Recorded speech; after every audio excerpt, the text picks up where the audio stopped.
लीजिए सुनिए राहुल सांकृत्यायन के लिखे कहानी संग्रह वोल्गा से गंगा की तीसरी कहानी अमृताश्व, मेरी यानी समीर गोस्वामी की आवाज में। देश मध्य एशिया, पामीर उत्तर कुरु, जाति हिंदी ईरानी, काल 3000 ईसा पूर्व। फरगाना के हरे भरे पहाड़, जगह जगह बहती सरिताएं तथा चश्मे कितने सुंदर हैं, इसे वही जान सकते हैं जिन्होंने काश्मीर की सुषमा देखी है। हेमंत बीतकर बसंत आ गया है और बसंत श्री उस पार्वत्य उपत्यका को भूस्वर्ग बना रही है। पशुपाल अपने हेमंत निवासों, गिरिगुहाओं या पाषाण ग्रहों से निकलकर विस्तृत गोचर भूमि में चले आए हैं। उनके घोड़े के बाल के तंबुओं से, जिनमें अधिकतर लाल रंग के हैं, धुआं निकल रहा है। अभी एक तंबू से एक तरुणी मशक को कंधे पर लटकाए नीचे पत्थरों पर अट्टहास करती सरिता के तट पर चली।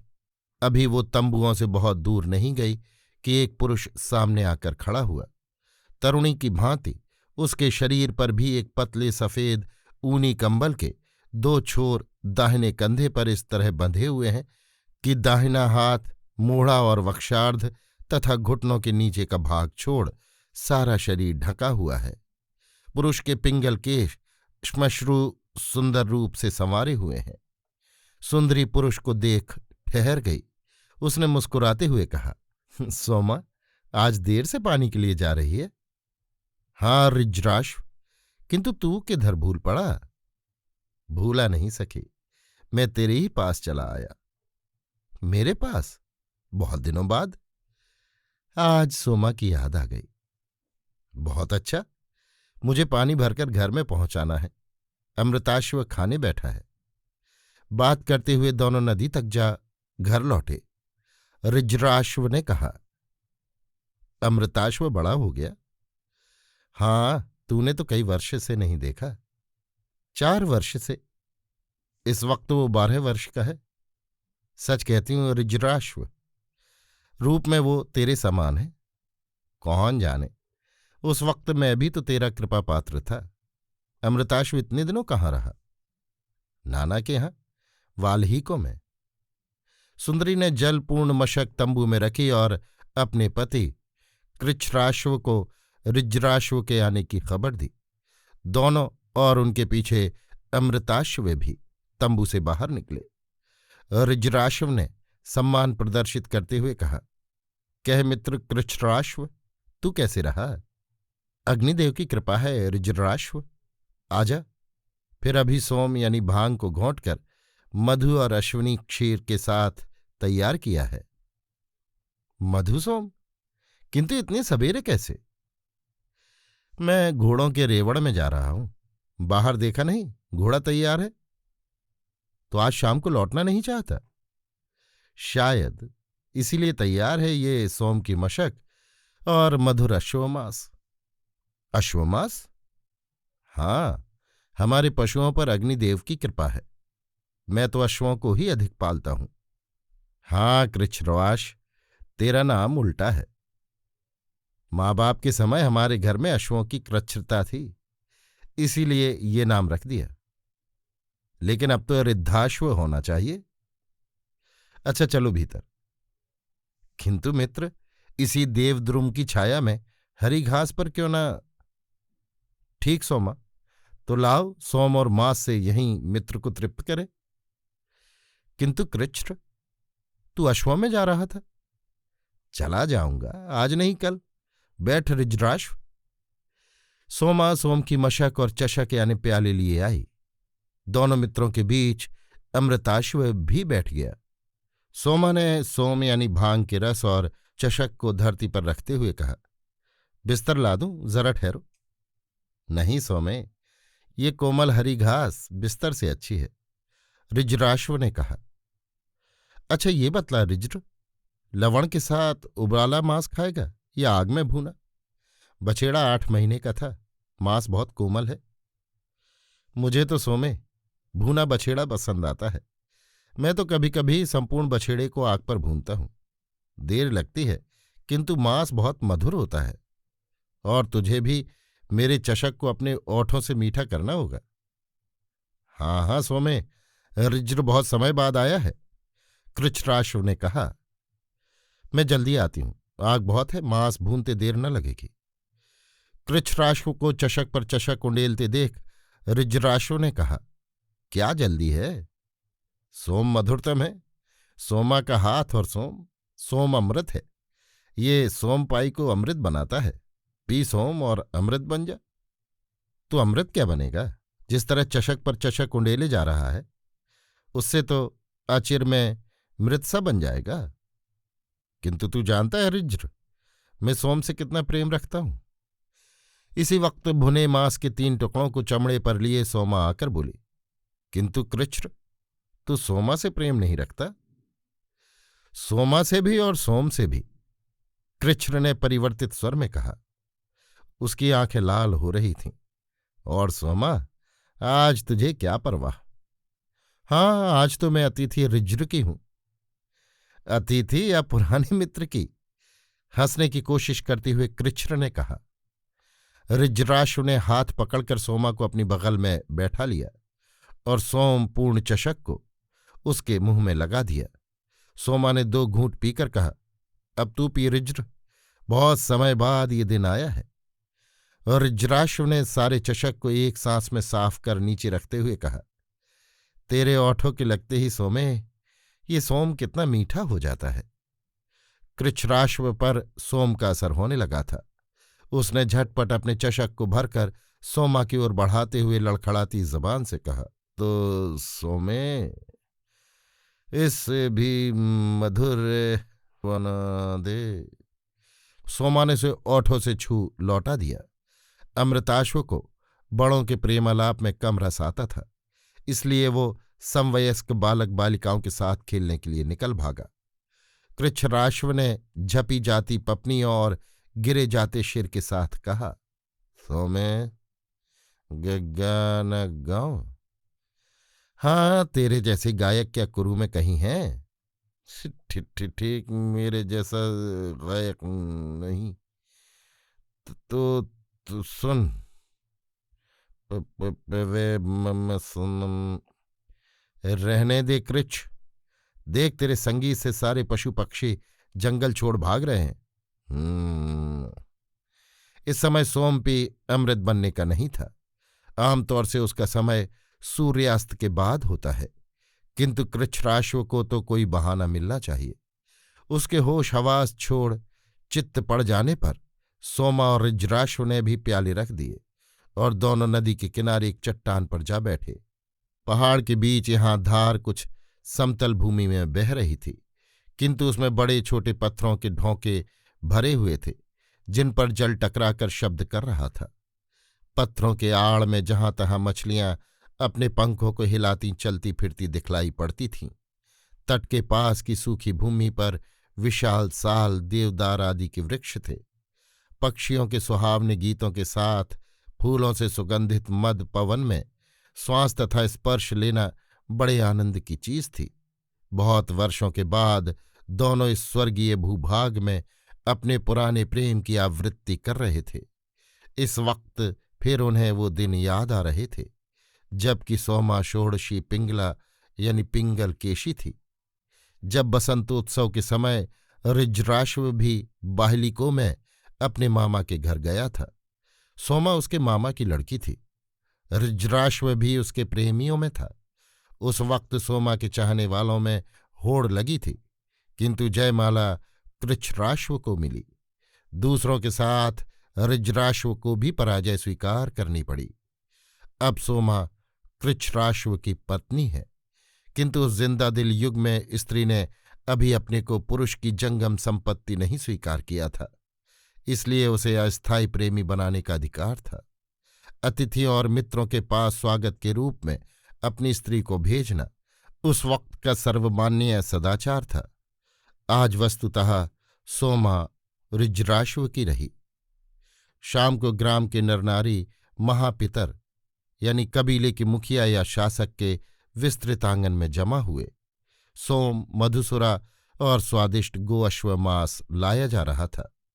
महापितर पुत्रोत्पत्ति का महोत्सव मना रहे थे। कृच्छ्र ने अपने को हिलने डोलने लायक नहीं रखा था। उसकी जगह सोमा और ऋज्राश्व वहां पहुंचे। बड़ी रात तक पान, गीत, नृत्य महोत्सव मनाया गया। सोमा के गीत और ऋज्राश्व के नृत्य को सदा की भांति कुरुओं ने बहुत पसंद किया। मधुरा, तू थक तो नहीं गई? नहीं, मुझे घोड़े की सवारी पसंद है, किंतु उन दस्युओं ने तुझे बुरी तरह पकड़ रखा था। हाँ, वाल्हीक पख्तों की गौओं और अश्वों को नहीं, बल्कि लड़कियों को लूटने आए थे। हाँ, पशु का लूटना दोनों जनों में चिरस्थायी शत्रुता पैदा करता है, किंतु कन्या को लूटना थोड़े ही समय के लिए। आखिर ससुर को जामाता का सत्कार करना ही पड़ता है। किंतु मुझे तेरा नाम नहीं मालूम। अमृताश्व, कृच्छ्राश्व पुत्र कौरव। कौरव? कुरु मेरे मामा के कुल होते हैं। मधुरा, अब तू सुरक्षित है। बोल, कहाँ जाना चाहती है? मधुरा के मुख पर कुछ प्रसन्नता की रेखा दौड़ने लगी थी, किंतु वो बीच ही में रुक गई। अमृताश्व समझ गया और बात का रुख दूसरी ओर मोड़ते हुए बोला, पख्तों की कन्याएं हमारे ग्राम में भी आई हैं। सभी लूटकर? नहीं, उनमें मातुल पुत्रियां अधिक हैं। तभी तो, किंतु लड़कियों के लिए ये लूटमार मुझे बहुत बुरी मालूम होती है। और मुझे भी मधुरा। वहां पुरुष स्त्री ये भी नहीं जानते कि उनमें प्रेम की संभावना है भी। मातुल पुत्री का ब्याह इससे अच्छा है, क्योंकि उसमें पहले से परिचित होने का मौका मिलता है। तेरा कोई ऐसा प्रेमी था मधुरा? नहीं, मेरी कोई बुआ नहीं है। कोई दूसरा? स्थायी नहीं। क्या तू मुझे भाग्यवान बना सकती है? मधुरा की शर्मीली निगाहें नीची हो गईं। अमृताश्व ने कहा, मधुरा, ऐसे भी जनपद हैं जहां स्त्रियां दूसरे की नहीं, अपनी होती हैं। नहीं समझी अमृताश्व। उन्हें कोई लूटता नहीं, उन्हें कोई सदा के लिए अपनी पत्नी नहीं बना पाता। वहां स्त्री पुरुष समान होते हैं, समान हथियार चला सकते हैं। हाँ, स्त्री स्वतंत्र है। कहाँ है वो जनपद अमृत? अमृताश्व? नहीं, अमृत ही कहे मधुरा।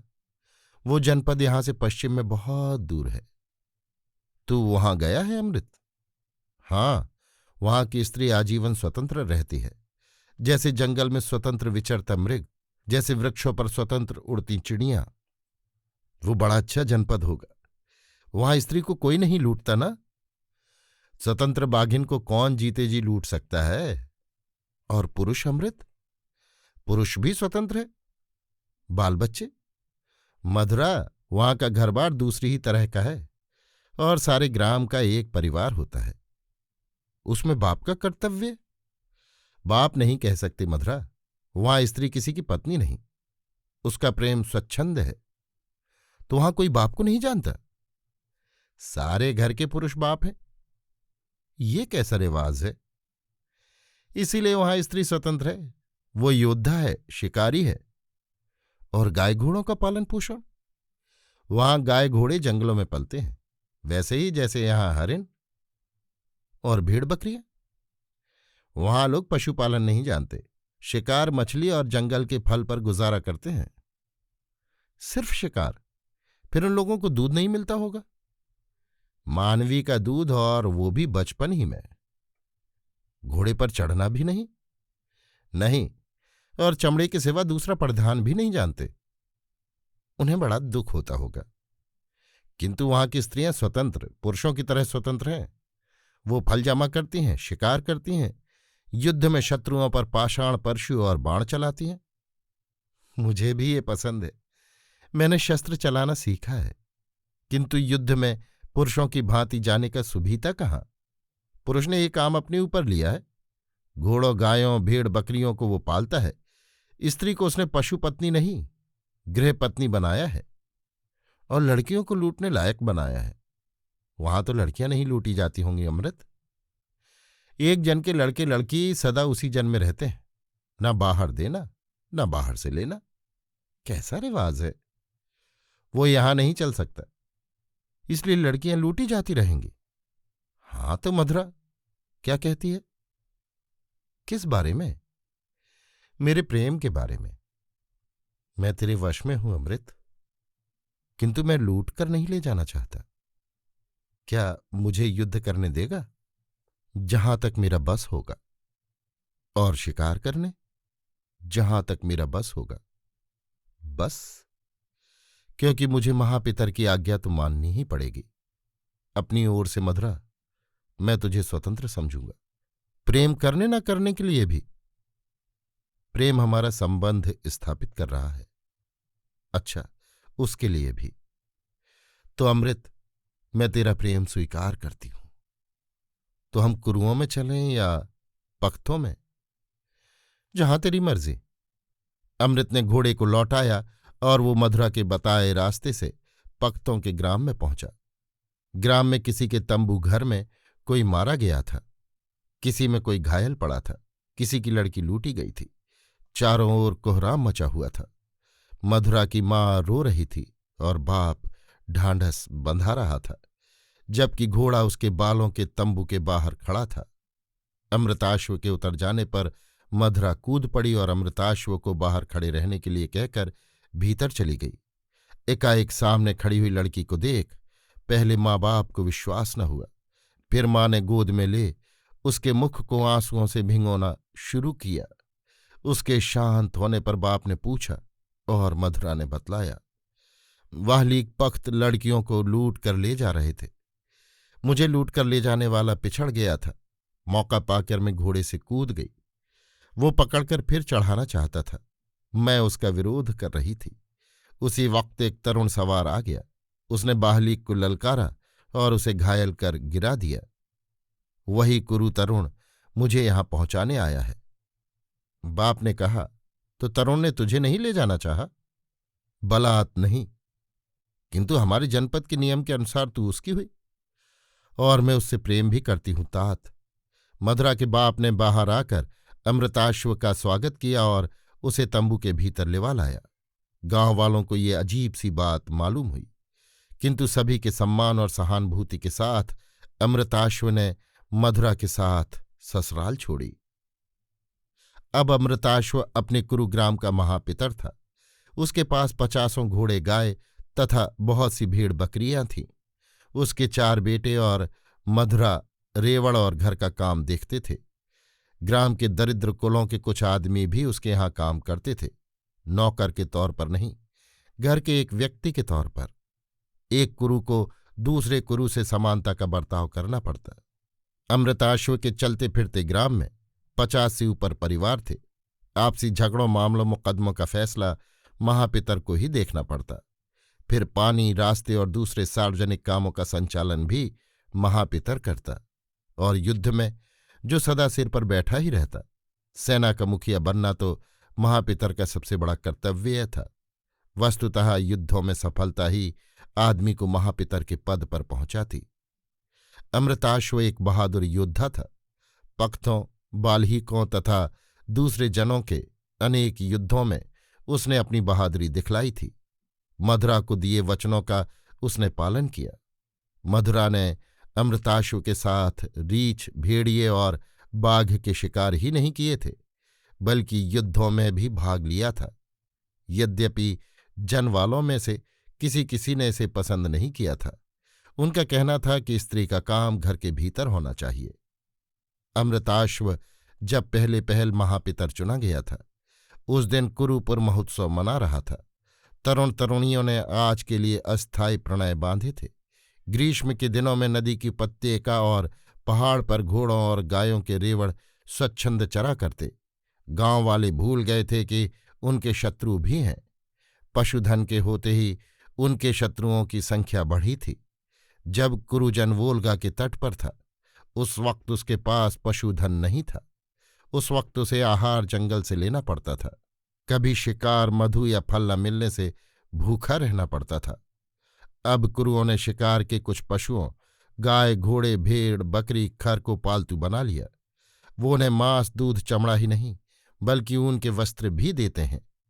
कुरुआनियां सूत कातने और कंबल बुनने में कुशल हैं, किंतु ये कुशलता समाज में उनके पहले स्थान को अक्षुण्ण नहीं रख सकी। अब स्त्री नहीं, पुरुष का राज्य है। जननायक का जनसमिति का नहीं, बल्कि लड़ाके महापितर का शासन है, जो जनमत का ख्याल रखते हुए भी बहुत कुछ अपने मन से निर्णय करता। और संपत्ति, जहां स्त्री के राज्य में परिवार का परिवार सदा एकत्र रहता, एक साथ काम करता, वहां अब अपना अपना परिवार, अपना अपना पशुधन और उसका हानि लाभ भी अपने ही को था। हाँ, सबके संकट के वक्त जन फिर एक बार पुराने जन का रूप लेना चाहता था। अमृताश्व महापितर के महोत्सव में मस्त जन को अपने पशुधन की फिक्र न थी। बाजे की आवाज पर थिरकते तरुण सिर्फ सोमसुरा और सुंदरियों का ख्याल रख सकते थे। पहर रात रह गई थी, किंतु नृत्य अब भी बंद होना नहीं चाहता था। इसी वक्त चारों ओर कुत्ते जोर जोर से भौंकते हुए उपत्यका के ऊपर के भाग की ओर दौड़ते मालूम हुए। अमृताश्व उन पुरुषों में था जो सोम को उतना ही पीने में आनंद मानते हैं जितने में उनकी आंखों में लाली उतर आए और साथ ही होश हवाश भी हाथ से न जाने पावें। कुत्तों की आवाज सुन चुपके से उठ उसने काठ के बेट वाली अपनी पाषाणी गदा को संभाला और नदी के किनारे किनारे आवाज आने की दिशा की ओर चलना शुरू किया। थोड़ी ही दूर जाने पर अस्ताचल पर पहुंचते चंद्रमा की रोशनी में कोई स्त्री आती दिखाई पड़ी। वो ठहर गया। पास आने पर मालूम हुआ वो मधुरा है। मधुरा की सांस अभी तेजी से चल रही थी। उसने उत्तेजित स्वर में कहा, पुरु हमारे पशुओं को हाँ के लिए जा रहे हैं। हाँ के लिए जा रहे? और हमारे सारे तरुण नशे में चूर है। तू कहाँ तक गई थी मधुरा? उतनी ही दूर तक जितने में कि मैं इतना जान सकी। सारे पशुओं को ले जा रहे हैं? देर से जान पड़ता है, बिखरे रेवड़ को एकत्र करने में लगे हुए थे। तू क्या सोचती है मधुरा? देर करने का समय नहीं। और हमारे सारे तरुण नशे में चूर है। जो चल सके उन्हें लेकर धावा बोलना चाहिए। हाँ जरूर, लेकिन एक बात है मधुरा, तुझे मेरे साथ नहीं चलना चाहिए। इन तरुणों का आधा नशा तो इस समाचार से ही उतर जाएगा और बाकी को दही खिलाना। जैसे जैसे नशा उतरता जाए वैसे वैसे भेजती जाना। और कुरुआनियां? मैं कुरुओं के महापितर की हैसियत से आज्ञा दे सकता हूं। उन्हें युद्ध क्षेत्र में उतरने की उस पुरानी विस्मृत प्रथा को हमें जगाना होगा। मैं आगे आने की कोशिश नहीं करूंगी। अच्छा जल्दी। महापितर की आज्ञा पर बाज एकदम बंद हो गए। नर नारी महापितर के गिर्द जमा हो गए। सचमुच गो अश्वहरण की बात सुनते ही उनमें से कितनों का नशा उतर गया। उनके चेहरों पर प्रणय मुद्रा की जगह वीर मुद्रा छा गई। महापितर ने मेघ गंभीर स्वर में कहा, कुरुओं और कुरुआनियों, पुरु शत्रुओं से हमें अपने धन को छीनना है। लड़ाई होगी। तुम में से जितने होश में हैं अपने हथियार को ले घोड़ों पर सवार हो मेरे पीछे आए। जो नशे में हो मधुरा से दही लेकर खाएं और उतरते ही दौड़ आएं। कुरुआनियों, आज तुम्हें भी मैं रणक्षेत्र में आने की आज्ञा देता हूं। पुरानी कुरुआनियां युद्ध क्षेत्र में पुरुषों के समान भाग लेती थीं। ये हम वृद्धों से सुनते आए हैं। आज तुम्हारा महापितर अमृताश्व तुम्हें इसकी आज्ञा देता है। दम के दम में 40 घोड़े जमा हो गए। पुरु जितने पशुओं को जमा कर पाए थे उन्हें उपत्यका के ऊपर की ओर भगाए लिए जा रहे थे। पर 2 घंटे की दौड़ के बाद पौ फटते वक्त कुरुओं ने उन्हें देखा। घोड़ों और गायों के इतने झुंड को इकट्ठा कर उस पहाड़ी से दौड़ाते हुए हाँकना आसान काम न था। पुरु सवार अपने चमड़े के कोड़ों को हवा और पत्थरों पर पटक कर पशुओं को भयभीत कर रहे थे। अमृताश्व ने देखा पुरुओं की संख्या 100 के करीब होगी। अपनी 40 की टुकड़ी से लड़ाई शुरू करनी चाहिए या नहीं, इस पर ज्यादा मत्थापच्ची वो करना नहीं चाहता था। उसने सींगों के लंबे भाले को संभाल कर दुश्मन पर हमला करने की आज्ञा दी। कुरुवीर और वीरांगनाओं ने, हाँ वीरांगनाएं आधी से कम न थीं, निर्भय हो घोड़ों को आगे दौड़ाया। उन्हें देखते ही कुछ को पशुओं को रोक रखने के लिए छोड़ पुरु नीचे की ओर दौड़ पड़े और घोड़ों से पूरा फायदा उठाने के लिए नदी के किनारे एक खुली जगह में खड़े हो कुरुओं का इंतजार करने लगे। अमृताश्व की आकृति उस वक्त देखने लायक थी। उसका घोड़ा अमृत और वो दोनों एक ही शरीर के अंग मालूम होते थे। हरिण के तेज सींग का उसका भाला एक बार जिसके शरीर पर लगता, वो दूसरे वार के लिए अपने घोड़े पर बैठा नहीं रह सकता था। पुरुओं ने धनुष बाण और पाषाण परशु पर ज्यादा भरोसा कर गलती की थी। यदि उनके पास भी उतने ही सींग के भाले होते तो निश्चय ही कुरु उनका मुकाबला नहीं कर सकते थे। 1 घंटा संग्राम होते हो गया। कुरु अब भी डटे हुए थे, किंतु उनके 1/3 योद्धा हताहत थे, ये डर की बात थी। इसी वक्त 30 कुरु घुड़सवार ललकारते हुए संग्राम क्षेत्र में पहुंचे। कुरुओं की हिम्मत बहुत बढ़ गई। पुरु बुरी तरह से मरने लगे। उनकी नाजुक हालत देख पशुओं को रोक रखने के लिए छोड़े हुए घुड़सवार भी आ पहुंचे, किंतु इसी समय 40 कुरुवानियों का जत्था लिए मधुरा आ पहुंची। 1.5 घंटा जमकर युद्ध हुआ। अधिकांश पुरु हताहत हुए, कुछ भाग निकले। घायलों का खात्मा कर कुरुवाहिनी पुरुग्राम की ओर बढ़ी। वो 4 कोस ऊपर था। सारा ग्राम सूना था। लोग तंबुओं को छोड़कर भाग गए। उनके पशु जहां तहां चर रहे थे, किंतु कुरुओं को पहले पुरुओं से निबटना था। पुरु बुरी तरह घिर गए थे। ऊपर भागने का उतना सुभीता न था। उपत्यका सक्रिय होती गई थी और चढ़ाई कड़ी थी, तो भी प्राण बचाने के लिए नर नारी घोड़ों पर भागे जा रहे थे। आखिर ऐसा भी स्थान आया जहां घोड़ा आगे नहीं बढ़ सकता था। लोग पैदल चलने लगे। कुरु उनके नजदीक आ गए थे। बच्चे, बूढ़े, स्त्रियां तेजी से नहीं बढ़ सकते थे, इसलिए उन्हें भागने का मौका देने के लिए कुछ कुरु भट्ट एक सकरी जगह में खड़े हो गए। कुरु अपनी संख्या का पूरा इस्तेमाल नहीं कर सकते थे, इसलिए उन्हें इन पुरुओं से रास्ता साफ करने में कुछ घंटे लगे। पुरु और कुरु अब दोनों ही पैदल थे, किंतु पुरुओं में मर्द मुश्किल से 1 दर्जन रह गए थे, इसलिए वो कुछ ही दिनों तक सारे पुरु परिवार की रक्षा कर सकते थे। उन्होंने एक दिन कुछ साहसी स्त्रियों को ले एक दुरूह पथ पकड़ वो उपत्यका छोड़ दी और पहाड़ों को पार करते दक्षिण की ओर बढ़ गए। कुरुओं ने जहां तहां छिपे प्राणों की भिक्षा मांगते पुरु बच्चों, वृद्धों और स्त्रियों को पकड़ा। बंदी बनाना इस पितृयुग के नियम के विरुद्ध था, इसलिए बच्चे से बूढ़े तक सारे ही पुरुषों को उन्होंने मार डाला। स्त्रियों को वो अपने साथ लाए। पुरुओं का सारा पशुधन भी उनका हुआ। अब वो हरित रोद यानी नदी उपत्यका के नीचे से ऊपर तक कुरुओं की चारागाह थी। 1 पीढ़ी तक के लिए महापितर ने 1 से अधिक पत्नी रखने का विधान कर दिया, और इसी वक्त कुरुओं में पहले पहल सपत्नी देखी गई। आज से 200 पीढ़ी पहले के एक आर्य कबीले की ये कहानी है। उस वक्त भारत और ईरान की श्वेत जातियों का एक कबीला यानी जन था, और दोनों का सम्मिलित नाम आर्य था। पशुपालन उनकी जीविका का मुख्य साधन था।